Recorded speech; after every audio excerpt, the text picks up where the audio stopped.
ভালোবাসার মানুষটির উপর মনে মনে অসন্তুষ্ট হওয়ার আগে, কষ্ট পাওয়ার আগে নিজেকে একবার জিজ্ঞাসা করবেন যে এমন না তো আপনার নিজের ভেতরে কিছু পরিবর্তন আনার প্রয়োজন, হয়তো পুরোনো ক্ষতগুলোকে সারানোর প্রয়োজন, নিজেকে হিল করার প্রয়োজন। আপনার যিনি ভালোবাসার মানুষ, তার কাজ আপনাকে ভালোবাসা। তিনি তো থেরাপিস্ট নন, তিনি তো ডক্টরও নন।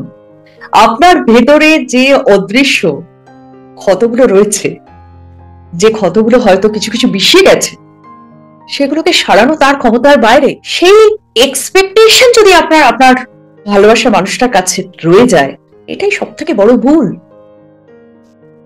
ভালোবাসার মানুষ ভালোবাসবেন, আশ্রয় দেবেন, এবং আপনার যে হিলিং তাকে হয়তো তিনি সাপোর্ট করবেন। এটুকুই তার কাজ, তিনি এটুকুই করতে পারেন, পাশে থাকতে পারেন। কিন্তু নিজের ভেতরের ক্ষত সারানোর আসল কাজটা আপনাকেই করতে হবে। যদি না পারেন, অবশ্যই থেরাপিস্টের সাহায্য নিন। কারণ এই আশাটা করা খুব অমূলক একটা ব্যাপার।